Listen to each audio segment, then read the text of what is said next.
Il y a deux choses. Alors là, pour le coup, il y a deux réponses. Il y a une réponse un peu triviale, qui consisterait à dire bah oui, moi la nuit je dors, donc qu'il y ait des étoiles ou pas, ça m'empêchera pas de dormir. Et puis il y a la réponse beaucoup plus, oui, beaucoup plus poétique, plus sensible, plus imprégnée comme ça de rêves éveillés, là pour le coup, et qui consisterait à dire bah oui que ma nuit blanche effectivement soit illuminée par effectivement les étoiles. Bah, la nuit je ne dors pas parce que c'est le moment le plus merveilleux. Et encore plus merveilleux lorsque effectivement les étoiles sont là pour nous indiquer qu'on a eu raison de ne pas dormir. Après l'inutilité, je pense que la nuit, elle est au-delà de l'utile et de l'inutile. Je pense que, en tout cas, je dirais comme c'est Rostand qui disait que c'est encore plus beau quand c'est inutile.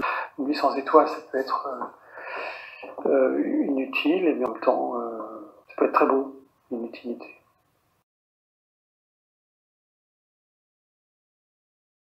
Nous sommes au cœur d'une des tragédies humaines, individualisées, qui consiste à penser effectivement que l'enfance est finie. Je pense que quand on a conscience de ça, c'est le moment effectivement où on intègre secrètement, faussement sans douleur, sa propre tragédie.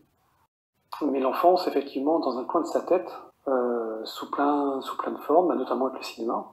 Beaucoup de grands critiques de cinéma disaient que le cinéma, c'était l'enfance. Donc le cinéma, qu'on ait 30, 40, 50, 60, etc., c'est quand même la promesse d'un émerveillement renouvelé, prolongé, depuis l'enfance, depuis le premier émerveillement.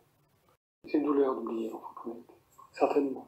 Mais c'est encore plus une douleur lorsqu'on oublie l'enfant qu'on a été et qu'on refuse d'oublier, et que du coup on la traficote à l'envie, on l'idéalise, on invente des choses. Donc après il y a toujours la question de la mémoire, hein, c'est ça aussi. Hein, l'enfance, c'est la mémoire qu'on porte en nous. Voilà.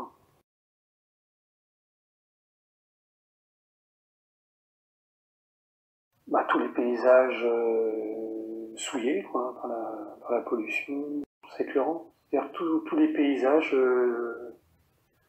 ouais, tous les paysages souillés, dénaturés, dévoyés par l'inconséquence et la médiocrité des gens. Sur les paysages en soi, parce que là on parle de paysage, hein, on parle pas de décor, on parle vraiment de paysage. Donc un paysage, bon, alors un paysage c'est aussi une construction culturelle, mais pour prendre le mot écœuré, enfin écœurement quoi. En fait c'est pas le paysage qui est écœurant, c'est pas un paysage qui m'écœure, c'est ce qu'on en fait. Enfin, c'est tous comment dire, disons, les agents extérieurs qui affectent et qui infectent le paysage. Il n'y a pas de paysage en soi, indépendamment de ce que je viens de décrire, qui aurait ce pouvoir d'écœurement sur moi. J'en connais pas.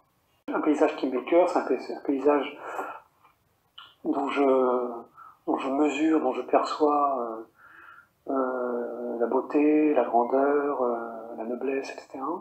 Mais qui, en silence, hurle tout ce qui le souille, quoi. Donc, par c'est-à-dire différentes déformations, différentes déjections, différentes irresponsabilités ou insouciances. Et je dirais simplement que voilà, un paysage en soi, un paysage naturel, physique devant moi, a toutes les propriétés pour m'enchanter. Et a fortiori les paysages redessinés par l'artiste, ou vus par l'artiste et transposés dans son art. Mais le paysage altéré, effectivement, peut-être effectivement, tout paysage altéré est un paysage